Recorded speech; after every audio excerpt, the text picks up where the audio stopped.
Durante siglos fueron consideradas un mito, una leyenda de guerra y libertad susurrada entre las páginas polvorientas de los antiguos cronistas. Guerreras sin igual, hijas del trueno, mujeres que cabalgaban como el viento y luchaban como leones. ¿Quiénes eran las amazonas? ¿Existieron realmente? ¿O fueron el eco de los temores de un mundo gobernado por hombres? Los griegos antiguos las describieron con asombro y respeto.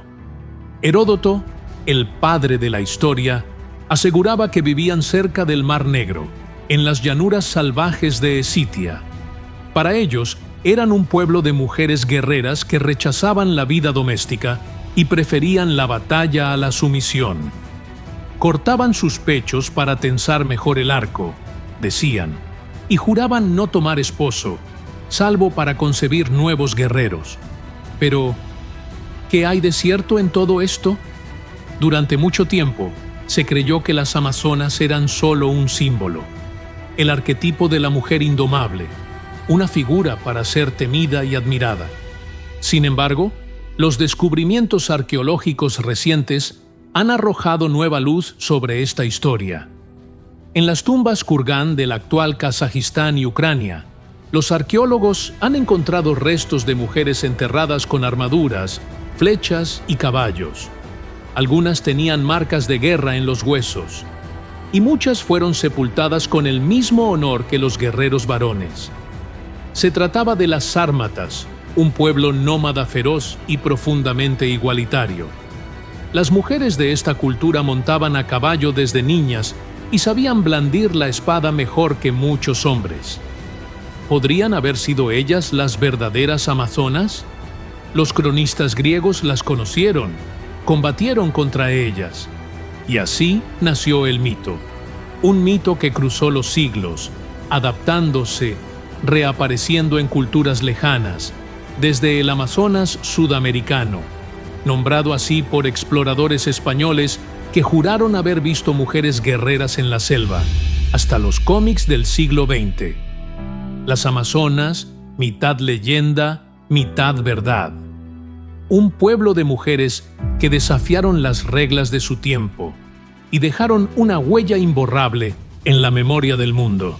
Porque hay historias que no necesitan ser del todo ciertas para ser absolutamente reales. En el cruce incierto entre la historia y el mito, hay nombres que brillan con una intensidad inquietante. Antíope, reina de las Amazonas, guerrero temida y prisionera de un destino imposible. La leyenda comienza con una guerra. Teseo, el héroe ateniense, acompaña a Heracles en su novena empresa: robar el cinturón de Hipólita, reina de las Amazonas. Pero no fue Hipólita quien cayó, sino su hermana, Antíope. Capturada, llevada a Atenas como trofeo, su destino parecía sellado. Sin embargo, el mito se vuelve extraño aquí, porque la historia no termina con cadenas. Dicen que Antíope no solo aceptó su cautiverio, sino que se enamoró de Teseo, y que él, el mismo guerrero que había invadido su tierra, quedó cautivado por su espíritu salvaje y su dignidad inquebrantable. La reina amazona se convirtió en reina de Atenas. Tuvieron un hijo, Hipólito. Pero las amazonas no olvidan. Guiadas por la furia, regresaron en masa. A caballo, con lanzas en mano, atravesaron el Bósforo y el Ática para recuperar a su hermana. Fue la última gran guerra entre el mundo amazónico y el griego. En las laderas del Areópago, el suelo se tiñó de sangre. El desenlace, como todo mito, tiene varias versiones. Algunos dicen que Antíope luchó junto a su esposo y murió en batalla por él. Otros, que fue traicionada por Teseo cuando se casó con otra mujer. Algunos cantos incluso afirman que fue asesinada por sus propias hermanas por haberse contaminado con el amor griego. Antíope representa algo más que una figura heroica. En ella convergen la violencia y la ternura, el deber y el deseo, la identidad guerrera y el amor prohibido. Fue reina sin trono, madre sin patria y símbolo eterno del choque entre dos mundos. En el imaginario griego, Hipólita era la más poderosa entre todas, reina de reinas, señora del arco, jinetes y estrellas. Hipólita, hija de Ares, portadora de un cinturón forjado por los dioses, símbolo de su derecho a gobernar y de su destino a caer.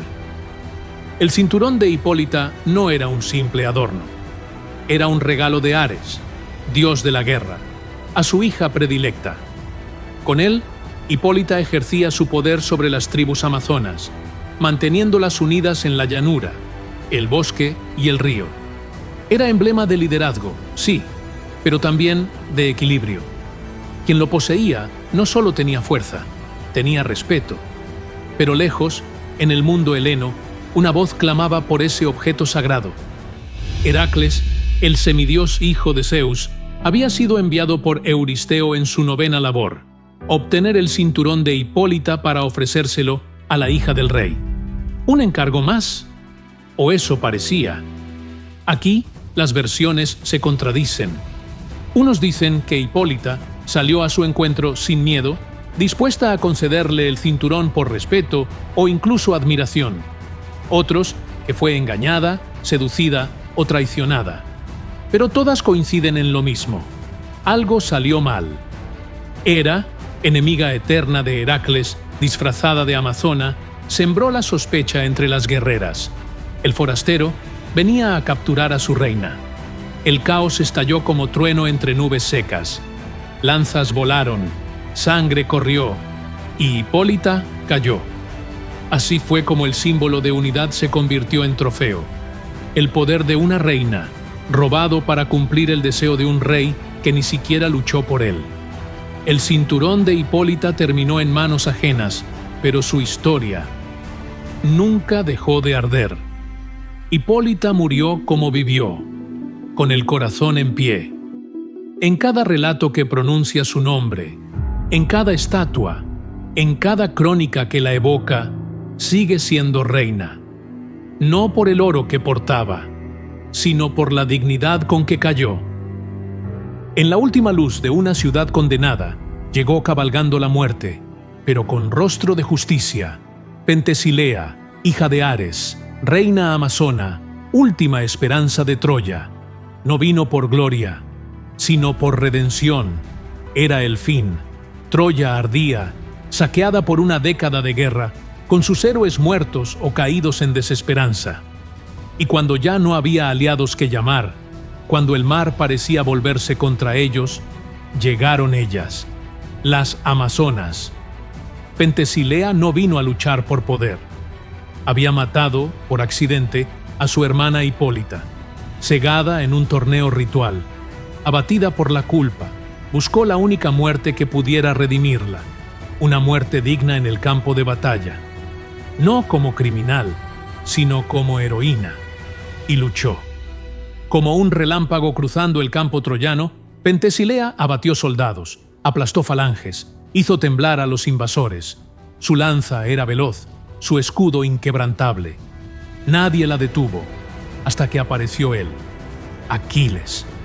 El enfrentamiento fue inevitable. Dos campeones, dos fuerzas destinadas a encontrarse en la línea exacta donde el mito se convierte en tragedia. Aquiles la venció. Pero cuando le quitó el casco y vio su rostro, algo en él se quebró. No fue una victoria, fue una herida. Los antiguos poetas susurran que Aquiles se enamoró en ese instante, que al ver su belleza, su coraje, su nobleza, lloró. Otros dicen que fue solo culpa, un eco del respeto que solo se concede entre iguales. Pero incluso en la versión más brutal, Aquiles no volvió a ser el mismo. Pentesilea murió, pero no fue olvidada. En un mundo donde los héroes eran hombres, ella cabalgó contra el destino con el pecho descubierto y el alma herida. No por venganza, no por poder, sino por redención.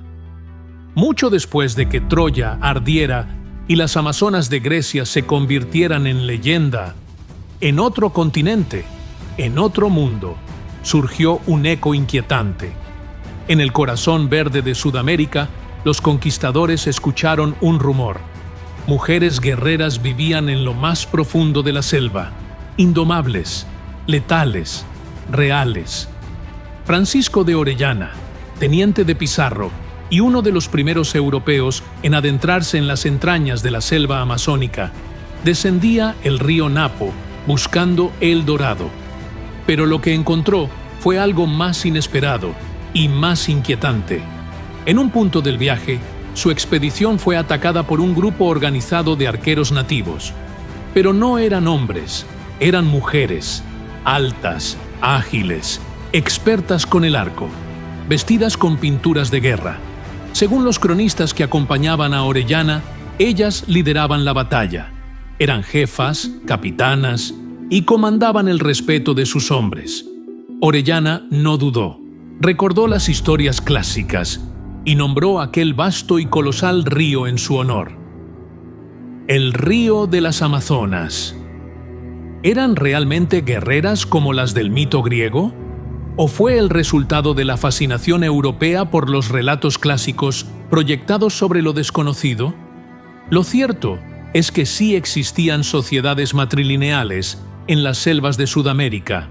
En algunas tribus, como las Icamiabas o las Cuñapiras, las mujeres tomaban roles de poder, y según relatos indígenas, aunque teñidos por la interpretación europea, existían pueblos donde las mujeres luchaban, dirigían rituales y decidían cuándo y con quién reproducirse. Para los europeos, aquello era inconcebible y fascinante. Crearon mapas con regiones marcadas como País de las Amazonas, multiplicando leyendas con cada expedición. Y aunque la historia se fue disolviendo entre mitos, exageraciones y el silencio impuesto por la colonización, el nombre sobrevivió. Y con él, la sospecha eterna de que, en algún lugar del pulmón del mundo, ellas aún existen. Las Amazonas no eran un lugar, eran una idea, una presencia, una advertencia. Y si la selva no las esconde, quizás lo hace el tiempo. Mucho antes de que Europa soñara con Amazonia, mucho antes de que Grecia tejiera sus mitos, en el corazón de Asia, las mujeres ya cabalgaban hacia la guerra. Ellas no eran ficción, eran líderes, estrategas, arqueras letales. Y, durante siglos, los imperios no supieron si temerlas o seguirlas. En las inmensas estepas de lo que hoy es Mongolia y Kazajistán, florecieron los pueblos nómadas Xiongnu y escitas. Ahí, el ideal de mujer era muy distinto al del mundo sedentario. Las niñas crecían sobre caballos, no sobre alfombras. Aprendían a cazar, a guerrear, a mandar. Las tumbas halladas por arqueólogos en el siglo XXI lo confirmaron. Mujeres enterradas con armamento, armaduras e incluso con heridas de batalla en los huesos. No eran reinas decorativas, eran guerreras por derecho. La cultura occidental comenzó a entender entonces que las amazonas no eran mito griego, eran una realidad que venía de Oriente. Pero en el sudeste asiático también florecieron amazonas de carne y hueso. En Vietnam, dos hermanas cambiaron la historia. Trung Trac y Trung Nhi lideraron un levantamiento contra el imperio chino con miles de mujeres a su lado. Gobernaron como reinas guerreras durante más de 3 años. Fundaron un reino, defendieron su tierra y cuando fueron finalmente derrotadas, no se entregaron. Se arrojaron al río, juntas, para no ser esclavizadas. Hoy, las hermanas Trung son heroínas nacionales en Vietnam, pero en Occidente apenas se las conoce. Desde las amazonas escitas hasta las rebeldes vietnamitas, el este guardó sus propias versiones de mujeres indomables. No necesitaban llamarse amazonas para vivir como tales.